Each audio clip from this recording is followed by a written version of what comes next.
Hello friends, welcome to fight. क्या हाल आप सबका? बहुत बढ़िया ना। देखिए, हम सामान्य नामकरण पढ़ रहे हैं और सामान्य नामकरण का आज लास्ट लेक्चर है, ठीक है। और सामान्य नामकरण के अंदर हम सिस्टम ए और सिस्टम बी के बारे में लगभग पूरा पढ़ चुके हैं, ठीक है। आज अपने पास क्या है कि एनहाइड्राइड और एस्टर इनका नामकरण करने वाले हैं, ठीक है। तो सबसे पहले अपन देखने वाले हैं एनहाइड्राइड का सामान्य नामकरण, मतलब COO कंपाउंड का जो सामान्य नामकरण है वो किस प्रकार से करेंगे। एनहाइड्राइड है, उसका अनुलग्न क्या होगा? एक एनहाइड्राइड होगा, ठीक है। तो इसके नामकरण के दौरान भी क्या होगा? टेबल ए और टेबल बी का यूज किया जाएगा, ठीक है। टेबल ए और टेबल का यूज कैसे करते हैं वो देखेंगे।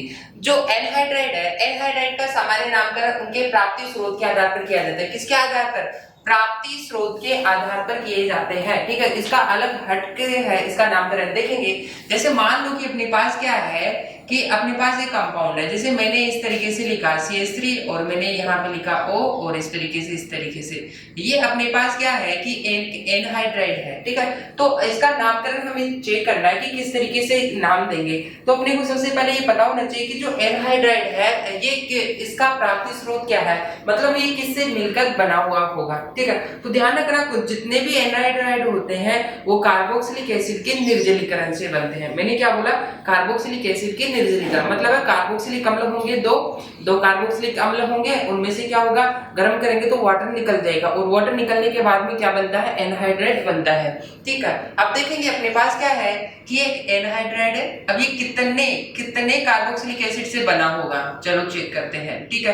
तो ये देखेंगे कि ये इधर हमारे पास कितने कार्बन है? 2 कार्बन। इधर हमारे पास कितने कार्बन है? 2 कार्बन। मतलब ऑक्सीजन के दोनों तरफ जुड़े हुए अटैच है उनको चेक करेंगे। ऑक्सीजन की इधर कितने कार्बन है? 2 कार्बन है, ठीक है। और यहाँ पे अपने पास क्या आ जाएगा? COOH, इस तरीके से। ठीक इसी प्रकार इस ऑक्सीजन को हटा देंगे और इधर हम क्या करेंगे कि फिर से क्या करेंगे? 2 कार्बन का कार्बोक्सिलिक एसिड बना देंगे, ठीक है। ये हमें पता लग गया कि ये किन कार्बोक्सिलिक एसिडों से मिलकर बने थे। इस ऑक्सीजन को छोड़े तो हमने हमारे पास क्या है? 2 कार्बन का है, क्या बना है? एसिड बन गया। इसी प्रकार इस ऑक्सीजन को छोड़ने के बाद में हमारे पास क्या? 2 कार्बन का एसिड बन गया है, ठीक है। अब ये देखेंगे कि इसे बनेगा कैसे। जब इसको गर्म किया जाएगा ना तो यहाँ से क्या हो जाएगा? वाटर मॉलिक्यूल निकल जाएगा। क्या हो जाएगा? वाटर मॉलिक्यूल निकल गया। अच्छा, वाटर मॉलिक्यूल यहाँ से क्या हो चुका है? निकल चुका है, रिमूव हो चुका है, ठीक है। अब बात आती है कि इस वाले कार्बन से वाला ऑक्सीजन अटैच होगा, ये इस तरीके से है। अपने पास ये बचा होगा, ये वाटर तो निकल गया, यहाँ पे बचा है कार्बन और यहाँ पे बना है ऑक्सीजन। तो इस तरीके से आकर के वो अटैच हो जाता है, जिसको हम सिस्टमेटिक लिख देते हैं। कैसे? इस तरीके से, ठीक है।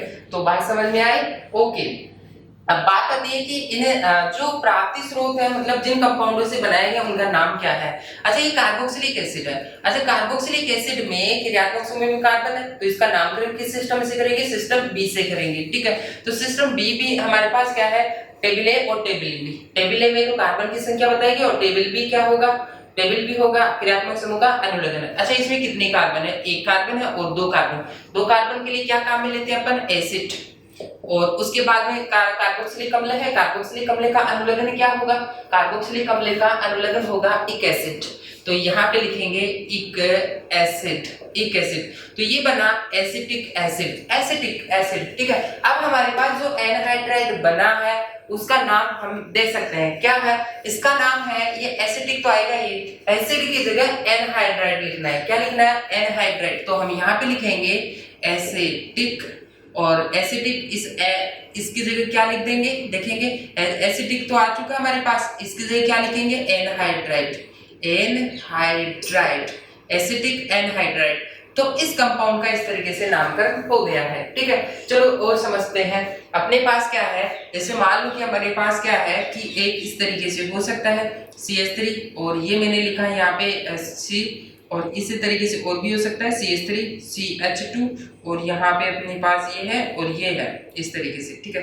अब इस कंपाउंड के अंदर देखेंगे कि अपने पास एनहाइड्राइड है, ठीक है। अपने को ये पता करना पड़ेगा कि सबसे पहले ये कंपाउंड है वो किन कार्बोक्सिलिक एसिडों से मिलकर बना होगा। अच्छा, इस ऑक्सीजन को छोड़ दो और बाकी देखिए कितने कार्बन है। यहाँ पे 2 कार्बन है, मतलब 2 कार्बन का एसिड होगा, ठीक है। तो मैं यहाँ बना रहा हूँ इसको गर्म करेंगे तो वाटर मॉलिक्यूल निकलेगा, ठीक है। उसको बाद में देखेंगे। तो ऑक्सीजन को छोड़ो और इसके बाद में हमारे पास क्या है? कितने कार्बन है? 2 कार्बन है। तो ये अपने 2 कार्बन का एसिड बना। अच्छा, 2 कार्बन का एसिड होता है तो 2 कार्बन के लिए तो हम क्या काम में लेते हैं? एसिड। तो यहाँ आया अपने पास एसिड और कार्बोक्सिलिक एसिड के लिए अनुलग्न इक और उसके बाद में एसिड, एसिटिक एसिड है, ठीक है। दूसरा देखेंगे कि इस ऑक्सीजन को छोड़ने के बाद में 3 कार्बन का एसिड बनेगा अपने पास। कितने कार्बन का एसिड बनेगा? 3 कार्बन का, CH3 CH2 और अपने पास ये क्या है? OH है, ठीक है। इस तरीके से 3 कार्बन का एसिड है। अच्छा, इसके अंदर देखेंगे कि कार्बन कितने हैं इसके अंदर? 1 कार्बन है, 2 कार्बन है, 3 कार्बन है। 3 कार्बन होते हैं तो 3 कार्बन के लिए क्या लिखते हैं? प्रोपियोन। तो यहाँ पे लिखा जाएगा प्रोपियोन। क्या लिखेंगे? प्रोपियोन, ठीक है। और कार्बोक्सिलिक एसिड है, कार्बोक्सिलिक एसिड के लिए अनुलग्न क्या होता है? इक एसिड होता है। तो यहाँ पे लिखेंगे इक एसिड, इक एसिड, प्रोपियोनिक एसिड। अच्छा, यहाँ पे तो अपने पास क्या था? ये भी एसिटिक एसिड था और ये भी कैसा था? Acetic acid. इस कंपाउंड का भी नाम क्या था? एसिटिक एसिड, एसिटिक एसिड, ठीक है। तो यहाँ पे हमने क्या लिखा था? केवल एक ही एसिटिक लिखा था। ऐसे नहीं कि एसिटिक एसिटिक एनहाइड्राइड, ऐसे नहीं लिखेंगे कि यहाँ पे दोनों कॉमन थे, इसलिए हमने केवल एक लिखा एसिटिक एनहाइड्राइड। अब यहाँ पे देखेंगे एक तो क्या है? एसिटिक है और दूसरा क्या है? प्रोपियोनिक है। एक तो एसिटिक एसिड है, दूसरा क्या है? प्रोपियोनिक एसिड है। तो यहाँ पे जो नाम आएंगे, एसिटिक का भी नाम आएगा और प्रोपियोनिक का भी नाम आएगा, ठीक है। और एसिड की जगह तो हमें क्या लगाना है? एनहाइड्राइड लगाना ही लगाना है। लेकिन बात आती है कि पहले एसिटिक लिखा जाए या प्रोपियोनिक पहले लिखा जाए, तो हमारे पास क्वेश्चन नहीं उठता है। तो जब भी ऐसा आता है तो क्या होगा? अंग्रेजी वर्णमाला के अनुसार, अंग्रेजी वर्णमाला में ए पहले आता है या पी पहले आता है? ए पहले आता है। ए अपने पास क्या आता है? पहले आता है और बी बाद में आता है, इसलिए नाम किसका आएगा? पहले एसिटिक। तो इसका नाम होगा एसिटिक, एसिटिक, उसके बाद में प्रोपियोनिक, प्रोपियोनिक, और उसके बाद में एसिड है। दोनों के एसिड की एक ही आएगा एनहाइड्राइड, एनहाइड्राइड, एनहाइड्राइड। तो इस तरीके से इस कंपाउंड का नाम हुआ है। ओके, सब बच्चों को समझ में आ गया कि इसके अंदर हमारे पास क्या था? एसिटिक एसिड थे, दोनों सिमिलर थे, ठीक है। तो एसिटिक एक ही आएगा यहाँ पे और एसिड की जगह हमने क्या लिखा है? एनहाइड्राइड लिखा है। ठीक इसी प्रकार अपने पास ये है कि अपने पास क्या है? इसमें से ये तो क्या है? दो कार्बन का एसिड है और ये 3 कार्बन का एसिड है। तो यहाँ से क्या निकल जाएगा? इसको गर्म करेंगे, इसको गर्म करेंगे तो क्या हो जाएगा? वाटर मॉलिक्यूल निकल जाएगा। अच्छा, वाटर मॉलिक्यूल निकलते ही ये अपने पास 2 कार्बन का बचा है, उसके बाद में अपने 3 कार्बन का ये बचा है और इसमें ये वाला ऑक्सीजन इससे कनेक्ट हो गया है, ठीक है। इस तरीके से अब इस कंपाउंड का हमें नाम देना है। तो ये किससे बना है? एसिटिक एसिड और प्रोपियोनिक एसिड से बना है, ठीक है। तो एसिटिक आएगा पहले और उसके बाद में प्रोपियोनिक आएगा और दोनों के एसिड की जगह हमने क्या लिखे हैं? एनहाइड्राइड लिखे हैं, केवल एक लिखेंगे, ठीक है। तो बात समझ में आ गई? तो आप वीडियो को पॉज कर लेंगे और इसको नोट कर लेंगे। चलो आगे देखते हैं, ठीक है। तो इस तरीके से एनहाइड्राइड का नामकरण करते हैं। चलो कुछ एग्जांपल और देखते हैं जिनका हम आसानी से समझ सकते हैं, देखेंगे। चलो ऐसा भी हो सकता है कि अपने पास क्या है कि हमारे पास जो एनहाइड्राइड है उसकी स्ट्रक्चर इस तरीके से हो, देखना। जैसे मान लो कि अपने पास है C डबल बॉन्ड O और यहाँ पे ऑक्सीजन और यहाँ पे C, यहाँ पे मैंने लिखा है इस तरीके से, ये देखिए। इस कंपाउंड का हमें क्या करना है? नाम देना है, ठीक है। सबसे पहली बात आती है कि बना किससे होगा, तभी तो हम पता लग पाएंगे, है ना। तो इस ऑक्सीजन को छोड़ो और यहाँ पे अपने को क्या करना है? HC और यहाँ पे क्या लगा देना है? OH लगा देना है। हमने क्या लगाया? OH। और इसका नाम क्या है वो पता कर लेते हैं। एक कार्बन की होता है तो क्या नाम बोलेंगे? इसको बोलेंगे फॉर्म। क्या बोलेंगे? फॉर्म। और कार्बोक्सिलिक एसिड है, कार्बोक्सिलिक एसिड का अनुलग्न क्या होता है? इक एसिड। तो हमने लगाया इक एसिड, ठीक है। इसका नाम हो चुका है। अगला, अब इस ऑक्सीजन को हटा करके अपने पास क्या आ जाएगा? यहाँ पे CH3, C double bond O। ये वैलेंसी ग्रुप क्या लगाना है? यहाँ पे अपने को OH लगा देना है, ठीक है। इसको जब गर्म करेंगे तो क्या होगा? वाटर मॉलिक्यूल निकलेगा। कैसे निकलेगा? ये देखिए, OH यहाँ से, H यहाँ से, ये क्या हो गया है? वाटर मॉलिक्यूल क्या हो चुका है? निकल चुका है। यहाँ से ऑक्सीजन बचेगा, वो इस कार्बन से अटैच हो जाएगा इस तरीके से, ठीक है। तो इस कंपाउंड का क्या नाम है वो चेक कर लेते हैं। एक कार्बन है और इसमें कितने कार्बन है? 2 कार्बन। 2 कार्बन होता है तो क्या नाम होगा? 2 कार्बन के लिए नाम होगा एसिड। ओके, उसके बाद में कार्बोक्सिलिक एसिड है। कार्बोक्सिलिक एसिड का अनुलग्न क्या होता है? कार्बोक्सिलिक एसिड का अनुलग्न होता है एक एसिड, तो यहाँ लिखेंगे एक एसिड, ठीक है। अब ये देखेंगे, ये एक तो अपने पास फॉर्मिक एसिड है और दूसरा क्या है? एसिटिक एसिड है, ठीक है। बात आती है कि अपने पास इसका नाम आएगा, एनहाइड्राइड का नाम होएगा, तो पहले फॉर्मिक लिखे या एसिटिक लिखे? तो सबसे पहले हम बात करते हैं कि अंग्रेजी वर्णमाला में कौन आता है, ए पहले आता है या ए पहले आता है? ए पहले आता है, मतलब अंग्रेजी वर्णमाला में ए पहले आता है, इसलिए ए का नाम पहले लिखेंगे और एफ का नाम बाद में लिखेंगे। तो इसका नाम क्या बनेगा? इस कंपाउंड का नाम बनेगा कि एसिटिक, एसिटिक और उसके बाद में फॉर्मिक, एसिटिक उसके बाद फॉर्मिक, और दोनों एसिड है, एसिड की जगह एक ही एनहाइड्राइड आएगा, एनहाइड्राइड, एनहाइड्राइड। तो इस तरीके से इस कंपाउंड का क्या नाम है? Acetic formic anhydride. ओके, सब बच्चों को समझ में आ गया? ओके, इस तरीके से इस कंपाउंड का नाम दे सकते हैं। चलो नेक्स्ट कंपाउंड की बात करते हैं। जैसे मान लो कि अपने पास ये वाला कंपाउंड है इस तरीके से, ठीक है। अगर मैं बात करूं ये कंपाउंड किससे मिलकर बना होगा, ठीक है, तो ये देखेंगे, तो इसको हम क्या करेंगे, इसके किसी न किसी गर्म करने से मिला होगा, ठीक है। तो हम हमारा फंडा ये है कि हमारे पास क्या है कि ये कार्बन है और अपने पास ये है, अपने पास ये, इससे दोनों है, इस ऑक्सीजन से हम क्या करेंगे, इसको हटाएंगे, वैलेंसी फ्री लगा देंगे, इस ऑक्सीजन को हटा देंगे और वैलेंसी फ्री करेंगे, ठीक है। और दोनों जगह क्या लगा देना है? OH लगा देने हैं। क्या लगा देने हैं? OH। अच्छा, ये क्या होता है? ये होता है ऑक्जेलिक अम्ल। क्या होता है? ऑक्जेलिक एसिड होता है। क्या होता है? ऑक्जेलिक एसिड होता है, ठीक है। अब तो सिंपल हो गया, इसका नाम क्या है? अपने को क्या है कि इसको गर्म करेंगे तो वाटर मॉलिक्यूल रिलीज हो जाएगा। कैसे होगा? यहाँ से वाटर मॉलिक्यूल रिलीज होगा, क्या बन जाएगा? ये कंपाउंड बन जाएगा। अच्छा, ये ऑक्जेलिक एसिड से बना है, तो इस कंपाउंड का नाम क्या होगा? ऑक्जेलिक, ठीक है। अब एसिड की जगह तो हमें क्या लगाना है पता है? एनहाइड्राइड लगाना है, एनहाइड्राइड। ओके, इस तरीके से इस कंपाउंड का नाम क्या है? ऑक्जेलिक एनहाइड्राइड है। ओके, सब बच्चों को समझ में आ गया? इस कंपाउंड का ऑक्जेलिक एनहाइड्राइड है। ओके, अगर मैं आपको नेक्स्ट कंपाउंड दूं आपको बनाने के लिए, क्या आप बता सकते हैं? ठीक है, तो आप वीडियो को पॉज करके इसको नोट कर लेंगे, ठीक है। अब हम आगे चलते हैं, देखेंगे कि अपने पास कुछ कंपाउंड और है जिनका हम नामकरण किस तरीके से करते हैं, ठीक है। चलो मैं आपको देता हूं, देखिए आप बना के दीजिए, देखिए क्या होगा इस कंपाउंड का नाम। मैंने यहाँ पे लिखा CH2 और यहाँ लिखा मैंने CO और यहाँ लिखा O और ये है अपने पास एनहाइड्राइड। तो अपने पास जो एनहाइड्राइड है ये रिंग के रूप में है। किस रूप में है? रिंग के रूप में है, ठीक है। इस कंपाउंड में अपने को ये पता करना है कि किससे मिलकर बना होगा, ठीक है। तो ये देखेंगे, हमारा फंडा ये है कि इस वाले बॉन्ड को ब्रेक करना है, इस वाले बॉन्ड को ब्रेक करना है, और ब्रेक करने के बाद में हमें क्या करना है?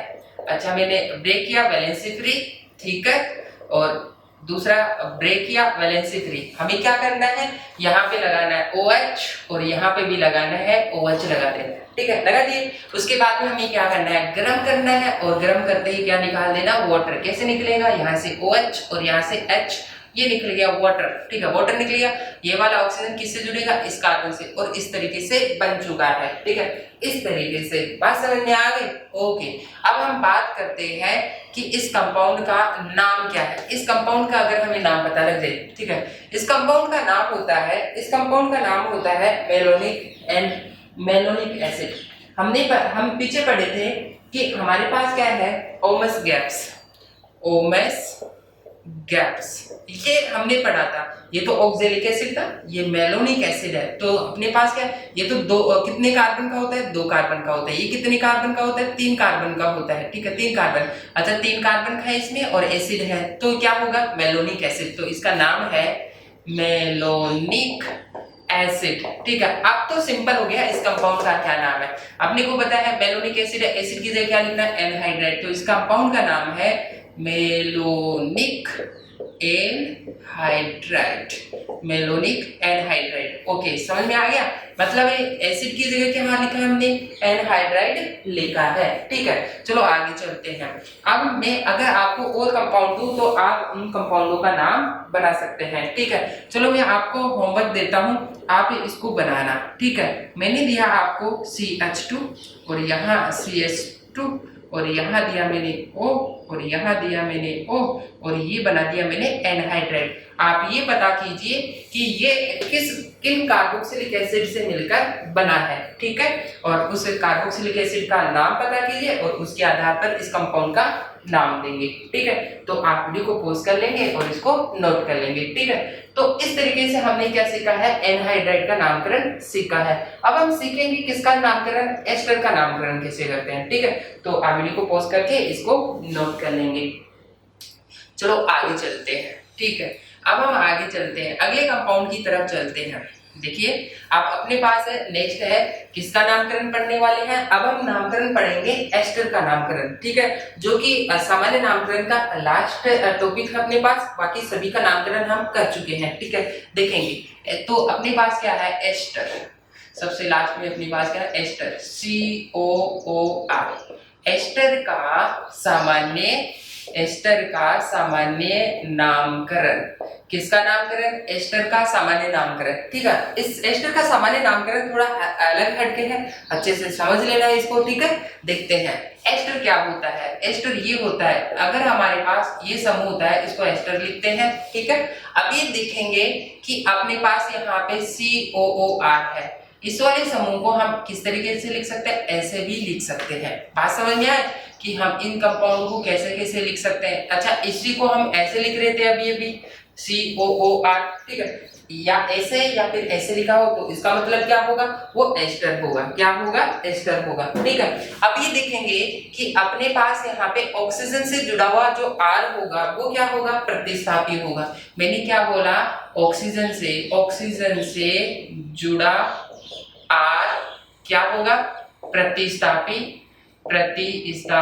होता है, ठीक है, प्रतिस्थापी होता है। तथा इसका नाम सबसे पहले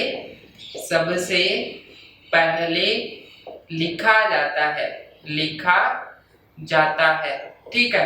इसका नामकरण हम जब भी आते हैं एस्टर के नामकरण में, तो इसका नामकरण हम सबसे पहले करेंगे, ठीक है। अच्छा, ये R क्या क्या हो सकता है, अगर R ही हो तो क्या बोलेंगे, एल्किल, ठीक है, इनको हम पहले पढ़ चुके हैं। एक कार्बन का हो तो क्या बोलेंगे, इसको मेथिल बोलेंगे, ठीक है। और अगर दो कार्बन का हो, जैसे C2H5, इसको हम ऐसे भी लिख सकते हैं, कैसे, C2 और यहाँ पे आ जाए CH3, तो इसको क्या बोलते हैं, एथिल बोलते हैं। क्या बोलेंगे, एथिल, ठीक है। अगर ऐसा आ जाए तो CH2 CH2 एंड CH3, तो इसको बोलेंगे एन-प्रोपिल। क्या बोलेंगे, एन-प्रोपिल बोलेंगे, ठीक है। इनका नामकरण हम पहले कर चुके हैं, ठीक है। अब नाम कैसे करेंगे, सबसे पहले देखिए नामकरण कैसे करते हैं। सबसे पहले R का नाम लिखेंगे, सबसे पहले किसका नाम लिखेंगे, R का नाम, ठीक है। मतलब ऑक्सीजन से जुड़ा हुआ जो यहाँ पे R होगा उस कंपाउंड का नाम पहले लिखेंगे। उसके बाद में अपने पास दो ही चीजें बची है, ठीक है, एक तो टेबल A और उसके बाद में टेबल B। अच्छा, टेबल A में तो कार्बन की संख्या के अनुसार आएगा, ठीक है। टेबल A का नाम, टेबल A का नाम, और उसके बाद में क्या आएगा, टेबल B। क्या आएगी, टेबल B। अच्छा, टेबल B में क्रियात्मक समूह अपने कौन सा है, क्रियात्मक समूह आएगा 8 आएगा, यहाँ पे आएगा 8, फिक्स है ये 8 ही आएगा, क्योंकि हम किसका नामकरण कर रहे हैं, एस्टर पढ़ रहे हैं, ठीक है। टेबल A में A का नाम, कार्बन की संख्या चेंज हो सकती है, एक कार्बन का हो सकता है, दो कार्बन का हो सकता है, तीन कार्बन का हो सकता है, चार कार्बन का हो सकता है, वो चेंजेस हो सकता है। लेकिन टेबल B में एस्टर का जो नाम आएगा वो 8 ही रहेगा। क्या रहेगा, 8 ही रहेगा, ओके। चलो हम एक एग्जांपल देखते हैं। जैसे मान लो कि अपने पास क्या है, मैंने लिखा CH3 और यहाँ पे C और यहाँ पे मैंने लिखा है CH3, ठीक है। अब देखेंगे ऑक्सीजन से जुड़ा हुआ ये वाला समूह है, ये तो प्रतिस्थापी है, ठीक है। और इस प्रतिस्थापी का नाम क्या है, देखेंगे यहाँ पे मेथिल समूह है। क्या नाम है इसका, मेथिल है, ठीक है। तो सबसे पहले किसका नाम आएगा, R का नाम, और ये अपने पास R है और इसका जो R है इसका नाम क्या है, मेथिल। तो यहाँ पे क्या आएगा, सबसे पहले आएगा मेथिल आएगा। क्या आएगा, मेथिल आएगा, ये बात समझ में आई। उसके बाद में टेबल A क्या बताएगी, कार्बन की संख्या, कि हमारे पास कार्बन कितने, एक कार्बन होगा तो 4 काम मिलेंगे, दो कार्बन होगा तो एसिड, इस तरीके से। अब देखेंगे इसमें कितनी कार्बन है, एक कार्बन और दो कार्बन, कितने कार्बन निकल गए, 2, और दो कार्बन के लिए क्या काम में लेते हैं अपन, एसिड, तो क्या लिखेंगे, एसिड, उसके बाद में क्या आएगा, टेबल ए का नाम हो चुका है, टेबल बी। टेबल बी में अपने पास क्रियात्मक समूह कौन सा है, COOR है, मतलब क्या है, एस्टर होगा, और एस्टर के लिए अनुलग्न क्या आता है, 8 आता है। क्या आएगा यहाँ पे 8, तो यहाँ पे लगा देंगे 8 लगा देंगे, ठीक है। तो ध्यान रखना कि हम यहाँ पे टेबल बी न लिख करके हम यहाँ पे रख सकते हैं 8, क्यों, क्योंकि एस्टर है तो हमेशा क्या आएगा 8 ही आएगा, हमेशा क्या आएगा 8 है। आर बदल सकते हैं, टेबल ए बदल सकता है, लेकिन एस्टर के लिए हमेशा क्या आएगा, अनुलग्न 8 ही आएगा। बात समझ में आई? आप वीडियो को पॉज कर लेंगे और इसको नोट कर लेंगे। चलो हम कुछ एग्जांपल और देखते हैं एस्टर के नामकरण के लिए, ठीक है, ताकि आपको बेहतर समझ सके, ठीक है, आपको अच्छे से आ सके। चलो एग्जांपल देखते हैं, ठीक है। अब हम बात करते हैं कि अपने पास एक कार्बन का एस्टर भी हो सकता है, क्या हो सकता है, एक कार्बन का एस्टर हो सकता है, 2 कार्बन का भी हो सकता है। चलो हम बात करते हैं एक कार्बन की। जैसे मान लो कि ये अपने पास क्या है CO और यहाँ पे मैंने लगाया CH3, ठीक है। अब ये दिख गया होगा एस्टर है, ये तो अपने पास एस्टर है और ये अपने पास प्रतिस्थापी है।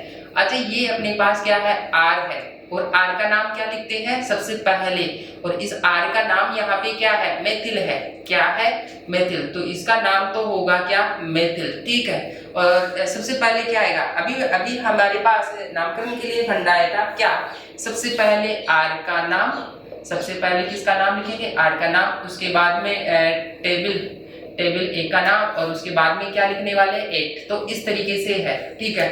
तो ये अपने पास क्या है, R है, और R का नाम क्या है, मेथिल, तो यहाँ पे लिखेंगे क्या, मेथिल लिख देंगे, ठीक है। उसके बाद में क्या आएगा, टेबल ए में कितने कार्बन, टेबल ए हमें बताती है कि कितने कार्बन है, ठीक है। जब भी टेबल ए की बात आए तो क्या दिमाग में आएगा, कितने कार्बन है, ठीक है। तो इसमें चेक करते केवल 1 कार्बन है, ठीक है। इस वाले कार्बन को काउंट नहीं करना है, क्योंकि ये तो हमारे प्रतिस्थापी इसका नाम लिख चुके हैं। अपने पास केवल क्या है, एक कार्बन है, ठीक है। एक कार्बन होता है तो क्या लिखते हैं, फॉर्म, क्या लिखेंगे, फॉर्म, और उसके बाद में क्या लगाना है, 8, तो मेथिल फॉर्मेट, इस कंपाउंड का क्या नाम है, मेथिल फॉर्मेट। सब बच्चों को समझ में आ गया। चलो अगला एग्जांपल देखते हैं। जैसे मान लो कि अपने पास है CH3 और मैंने लिखा इस तरीके से, और यहाँ पे लिख दिया C2H5। इस कंपाउंड का सामान्य नामकरण क्या होगा, चलो देखते हैं। हमें ये पता है कि सबसे पहले एस्टर है, तो एस्टर के अंदर ऑक्सीजन से जुड़े हुए प्रतिस्थापी का नाम लिखते हैं। अच्छा ये अपने पास क्या है, प्रतिस्थापी, और इस प्रतिस्थापी का नाम क्या है, यहाँ पे इसका नाम है एथिल, ठीक है। तो सबसे पहले R का नाम होगा, ये अपने पास क्या प्रतिस्थापी मतलब है R है, ठीक है। तो R का नाम क्या है, यहाँ पे R का नाम है एथिल है, ओके, समझ में आया, R का नाम, ठीक है। उसके बाद हमें क्या लिखना है, टेबल ए का नाम लिखना है। अब टेबल ए में कितने कार्बन, ठीक है, 1 कार्बन है, 2 कार्बन है, 3 कार्बन है या 4 कार्बन है, देखेंगे। इसमें देखेंगे 1 कार्बन है और ये 2 कार्बन है, ठीक है। जब 2 कार्बन होता है तो क्या काम में लेते हैं, एसिड, तो यहाँ पे हम लिखेंगे एसिड, और उसके बाद में क्या लगा देंगे, 8 लगा देंगे, क्या लगा देंगे, एस, तो ये एथिल एसीटेट, इस तरीके से इसका नामकरण हो चुका है, क्या बना है, एथिल एसीटेट, ओके। सब बच्चों को समझ में आ गया इसका नामकरण कैसे करना है, ठीक है। अगला एग्जांपल देखते हैं। जैसे मान लो कि अपने पास है CH3 CH2 और यहाँ पे मैंने लिखा O और यहाँ पे लिखा CH3, ठीक है। तो अपने पास ये एस्टर है, इस एस्टर का हमें क्या करना है, सामान्य नामकरण करना है, ठीक है। तो ये देखेंगे कि ऑक्सीजन से जुड़ा हुआ समूह क्या कहलाता है, प्रतिस्थापी कहलाता है। क्या कहलाता है, प्रतिस्थापी, मतलब क्या कहलाता है, R, और R अपने पास क्या है, फॉर्मूला क्या है, अपने पास फॉर्मूला है कि सबसे पहले R का नाम लिखेंगे। R का नाम हमारे पास क्या, CH3, तो CH3 का नाम क्या है, यहाँ पे मेथिल है, ठीक है। एक कार्बन का मूलक होता है तो उसका नामकरण होता है मेथिल, ठीक है। तो सबसे पहले क्या आएगा, मेथिल आएगा, ठीक है।